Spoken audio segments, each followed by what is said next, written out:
Halo pemirsa sehat, pernah ke dokter dan melakukan tindakan, baik itu luka kecil atau kasus yang lainnya?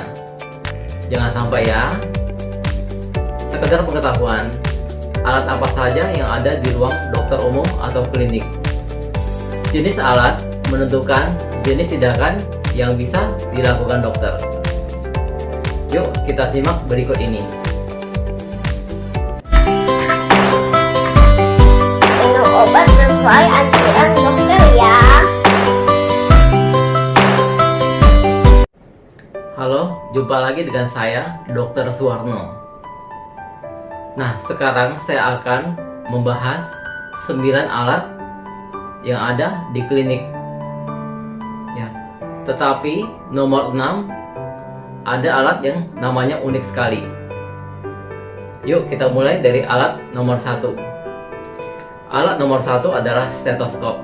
Stetoskop paling sering dipakai oleh dokter. Stetoskop banyak jenisnya. Ya, stetoskop untuk dokter anak, untuk dokter jantung, untuk dokter paru, dan yang lain-lainnya. Tapi yang paling sering dipakai adalah stetoskop untuk umum. Ya. Fungsi dari stetoskop untuk mendengarkan bunyi. Bunyi apa? Bunyi jantung, bunyi paru, dan bunyi usus atau yang bunyi lainnya. Stetoskop yang bagus biasanya ya tidak terlalu panjang ataupun terlalu pendek. Ya, tidak terlalu berat ataupun terlalu ringan. Dan yang bagian yang untuk yang di kuping tidak terlalu keras ataupun terlalu lembek. Dan suaranya juga harus bagus. Karena stetoskop mendengarkan bunyi yang ada di tubuh pasien. Alat nomor 2, tensimeter. Tensimeter ada 3 jenis. Jenis pertama adalah tensimeter air raksa. Tensimeter air raksa sudah dilarang oleh pemerintah. Jenis kedua, tensimeter aneroid. Bentuknya bulat, ya, seperti ini. Ya, jadi ada jarumnya yang menunjukkan berapa tekanan darahnya. Oke, caranya dipompa, ya, seperti yang pertama tadi, ya, yang tensimeter air raksa dipompa. Oke, jenis ketiga, ya, tensimeter digital, ya, seperti ini. Ya, tensimeter digital sangat mudah digunakan, tinggal tekan, hanya pakai baterai atau listrik. Ya. Fungsi dari tensimeter adalah untuk mengukur tekanan darah. Kemudian alat ketiga adalah termometer. Termometer ada 2 jenis, ya, termometer air raksa dan termometer digital. Ya, yang termometer air raksa juga sudah dilarang oleh pemerintah. Sekarang adanya termometer digital. Ya, termometer digital ini sangat mudah digunakan. Ya, tinggal ditekan, ya, kemudian muncullah hasil dalam 3 detik sampai 5 detik. Ya, fungsi dari termometer adalah untuk mengukur suhu seseorang. Alat nomor 4. Ya, alat nomor 4 serumen hak atau korek kuping. Ya, bentuknya panjang, ya, kira-kira segini, ya. Alat ini murah, tetapi sangat berjasa, ya. Sudah banyak orang yang merasakannya.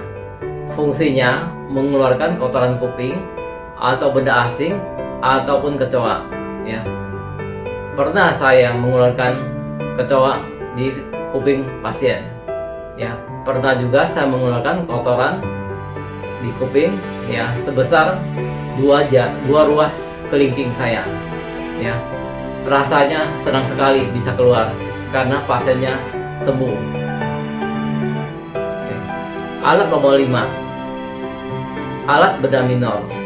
Biasanya untuk mengangkat kutil, untuk menjahit luka ataupun sunatan.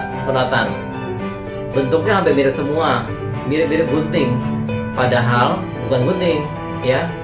Bisa klem, ya, bisa klem bengkok, klem lurus, atau gunting lurus, ya.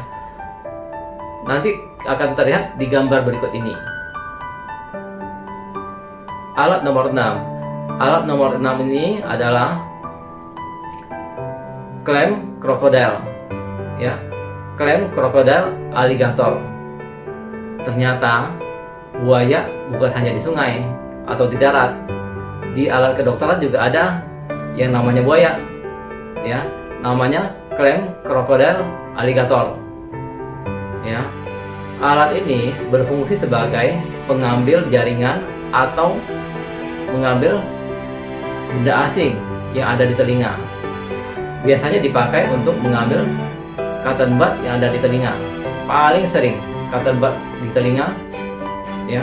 Kasus ini sebulan bisa 3 atau 4 orang. Alat nomor 7. Alat nomor 7 ini adalah otoskop. Otoskop adalah kaca pembesar yang bisa melihat dinding telinga sampai dengan membran telinga atau gendang telinga. Ujungnya bisa diganti-ganti, jadi nggak usah khawatir, ya. Nggak usah khawatir kalau bisa terkena penyakit dari telinga pasien lainnya, karena bisa diganti dan kemudian dibersihkan dan disterilkan. Kemudian alat ke-8, ya. Alat ke-8 adalah spekulum hidung. Ya, spekulum ini untuk melihat benda asing di dalam hidung ataupun penyakit yang ada di rongga hidung.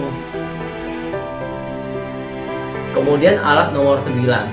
Alat nomor 9 ini adalah alat nebulizer. Ya, biasanya dipakai untuk bayi ataupun dewasa, ya. Alat ini sangat efektif, ya, untuk batuk dan lendir banyak di paru-paru. Oke, ya, 9 alat itu sudah kita bahas secara singkat, ya. Semoga, ya, berguna untuk pengetahuan kita. Ya, terima kasih.